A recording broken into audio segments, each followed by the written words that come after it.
दोस्तों रशिया अब वो नहीं है जो जनरली माना जाता रहा है। मोस्टली डिस्कशन इसके एनर्जी इन्फ्लुएंसेस को लेकर ऑयल और गैस पर फोकस रहता है। रशिया रूटीनली पेट्रो स्टेट कहा जाता है। ये केवल पार्शली एक्यूरेट है। सच्चाई ये है कि रशिया ऑल टुगेदर एक नए तरह का एनर्जी स्टेट बन रहा है, जिसकी ग्लोबल इन्फ्लुएंस ओपेक यानी organization of the petroleum exporting countries से भी ज़्यादा बताई जाती है। इसका फंडामेंटल रीज़न ये है कि रशिया का मल्टीपल एनर्जी डोमेन्स में प्रोमिनेंस है, स्पेशली ऑयल, गैस, कोल और न्यूक्लियर पावर। लेकिन इस मल्टी प्रॉन्ग एनर्जी स्ट्रैटेजी को जो फॉसिल फ्यूल से री इन्विगोरेटेड न्यूक्लियर पावर्स तक है, जियोपॉलिटिकल और इकोनॉमिक इम्प्लीकेशंस के साथ आती हैं। ये इम्प्लीकेशंस रशिया के नेबर यूरोप से लेकर ग्लोबली डेवलपिंग कंट्रीज तक आते हैं। दोस्तों दिसंबर 2019 में नेचुरल जर्नल में पब्लिश एक रिपोर्ट के मुताबिक रशिया और यूरोप के बीच एनर्जी ट्रेड में रशिया का अपर हैंड है। कई लोगों का मानना है कि ये ट्रेड जियोपॉलिटिक्स से ड्राइव होता है, पर यूरोपियन यूनियन करीब 40% नेचुरल गैस रशिया से इंपोर्ट करता है। रिपोर्ट आगे कहती है कि कई दशकों से नेशनल सिक्योरिटी स्पेशलिस्ट यूरोपियंस से कहते आए हैं कि इंपोर्ट्स पर किसी भी कीमत पर डिपेंडेंसी कम की जाए। 2019 में ही नॉर्ड स्ट्रीम 2 गैस पाइपलाइन को बाल्टिक सी से होते हुए जर्मनी तक जाने वाली दूसरी रशियन गैस पाइपलाइन है, पर यूएस कांग्रेस ने सैंक्शंस लगाए थे। पर इस बात से कंसर्न क्या क्रिएट होता है, तो इसका जवाब है रशिया का बिहेवियर। हालांकि आज 2021 के एंड तक ये पाइपलाइन कंप्लीट होने जा रही है और यूरोप से रिलेशंस खराब ना करते हुए यूएसए प्रेसिडेंट जो बाइडेन ने रशियन प्रेसिडेंट व्लादिमीर पुतिन के साथ रिसेंटली एक मीटिंग में सैंक्शंस हटा दिए हैं। यूरोप की रशियन एनर्जी पर डिपेंडेंसी खत्म होती नजर नहीं आ रही है। इसके अलावा दोस्तों रशिया आर्कटिक रीजन में भी पाइपलाइंस कंस्ट्रक्ट कर रहा है और अपना इन्फ्लुएंस नॉर्थ पोल रीजन में स्टैब्लिश कर रहा है। इस रीजन में रशिया मिलिट्री बेसेस हैं और रशिया शिपिंग लेन्स तो डेवलप कर ही चुका है। अब यहाँ एनर्जी से रिलेटेड डेवलपमेंट कर फ्यूचर में नदर्न सी रूट्स पर मोनोपोली बनाने की तैयारी में है। आज हम इस मुद्दे पर डिस्कशन करेंगे कि रशिया की इकोनॉमी कितनी हद तक गैस पर डिपेंडेंट है और इसके प्रोजेक्ट्स और प्रॉस्पेक्ट्स रशिया के ग्लोबल सुपर पावर बनने के एस्पिरेशंस को कहाँ तक पूरा करेंगे। नमस्कार दोस्तों, मेरा नाम है आदर्श और स्वागत है आपका स्टडी IQ में।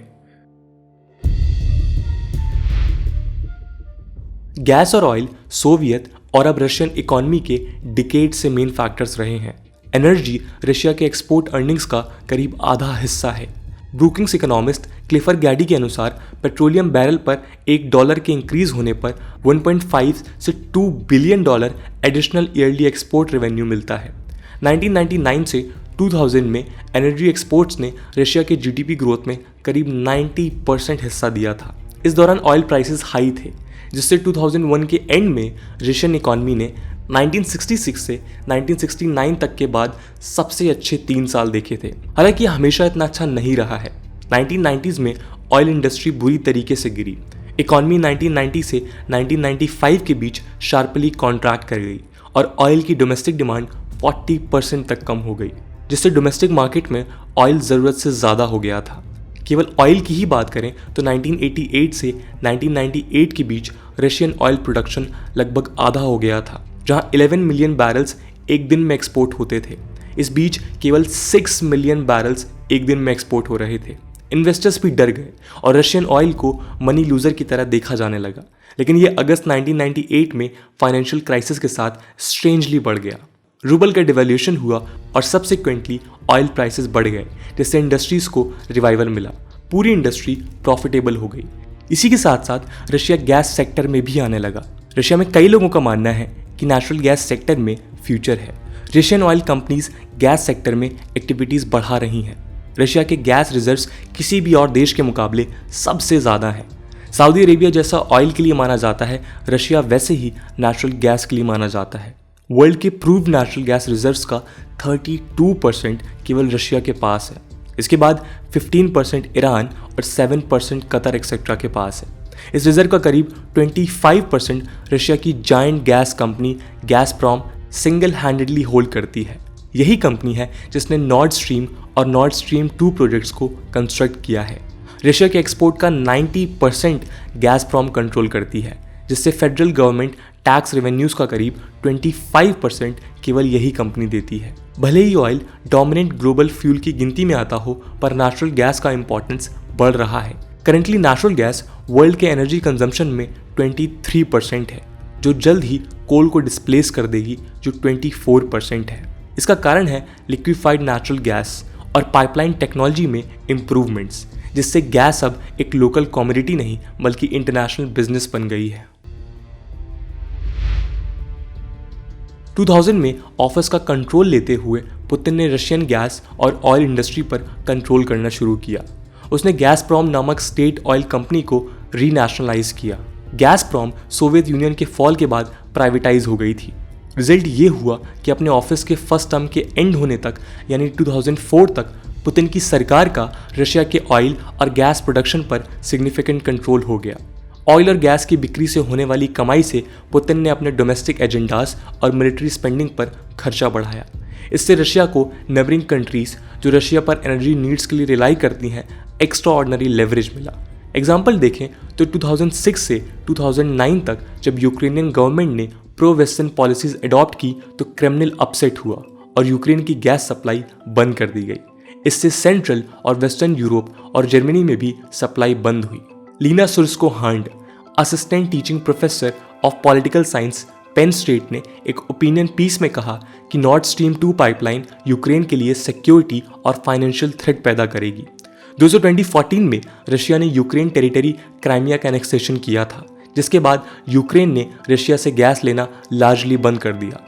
2014 में ही यूक्रेन में मिलिट्री एक्शंस के कारण ही यूएस और यूरोपियन यूनियन ने रशिया के खिलाफ सैंक्शंस लगाए थे। हालांकि यूक्रेन करंटली यूक्रेनियन टेरिटरी से होकर गुजरने वाली पाइपलाइन जो यूरोप जाती है कि एनुअल फीस लेता है, जो $3 मिलियन है। नॉर्थ स्ट्रीम 2 यूक्रेन को इस इनकम से भी वंचित कर देगी।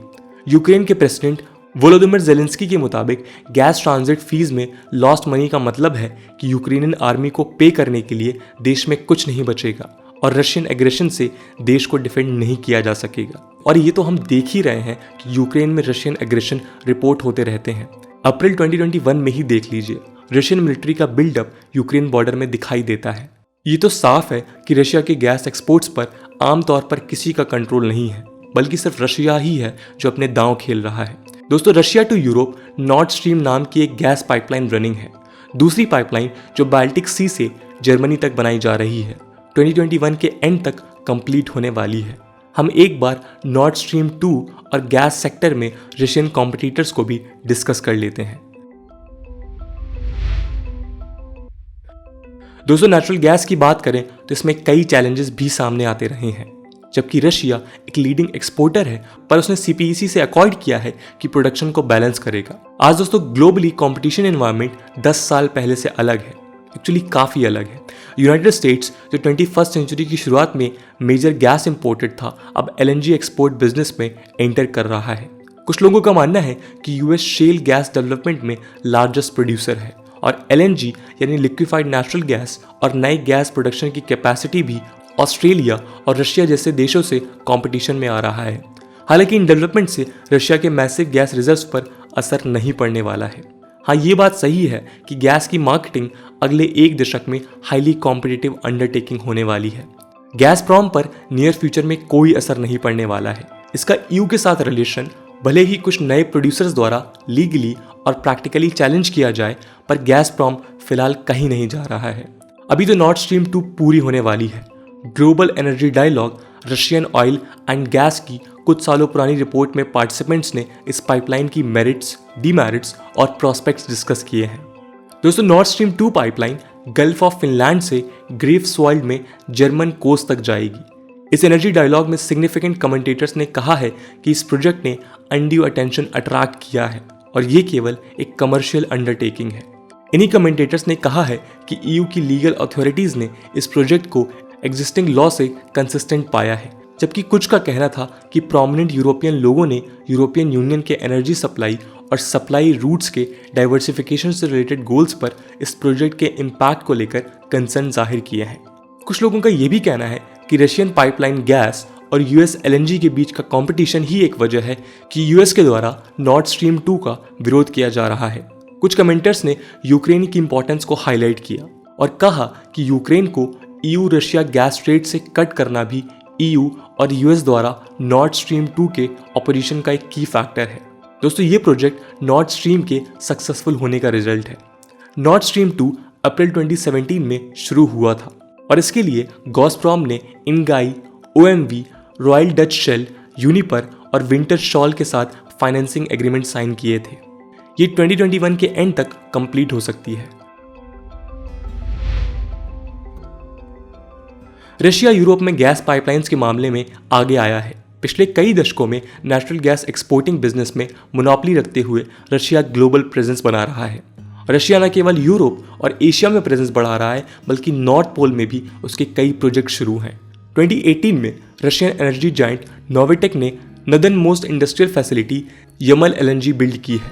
ये सैबेटा में लोकेटेड है जो $27 billion liquefied natural gas plant है। यमाल पेनिनसुला के गैस रिच ईस्टर्न शोर पर यह फैसिलिटी रशिया को एक एज प्रोवाइड करता है। दोस्तों, फॉसिल फ्यूल्स डिक्लाइन हो रहे हैं और कुछ दशकों में क्लीन एनर्जी रिक्वायरमेंट्स तेजी से बढ़ेंगी। इसके लिए रशिया तैयार है। करेंटली रशिया की इकोनॉमी का मेजर पोर्शन गैस और ऑयल से आता है और रशिया ग्लोबल नेचुरल रिजर्व का 32% होल्ड करता है। तो जाहिर है कि जैसे जैसे नेचुरल गैस का मार्केट बूम होगा, रशिया अपॉर्चुनिटी नहीं छोड़ेगा। और ये तो हिस्ट्री भी दिखाती है कि एनर्जी का कंट्रोल जिसके हाथ में होता है, ग्लोबल फ्रंट पर उसका इन्फ्लुएंस होता ही है। दोस्तों, नेचुरल गैस को लेके आपका क्या ओपिनियन है? क्या नेचुरल गैस के प्रोडक्शन को बढ़ाकर और अपने एक्सपोर्ट्स को इंक्रीज करके रशिया फिर से अपनी डोमिनेंस को वापस ला सकता है, या फिर यूएस के इस सेक्टर में एंटर करने के बाद रशिया का रोल कम होने वाला है? What is your take on this? Please comment below. आज की वीडियो के लिए इतना ही। आई होप आपको वीडियो पसंद आई होगी और अगर पसंद आई है तो अपने दोस्तों के साथ शेयर करना मत भूलिएगा। हम मिलते हैं अगले वीडियो में, तब तक के लिए जय हिंद, जय भारत।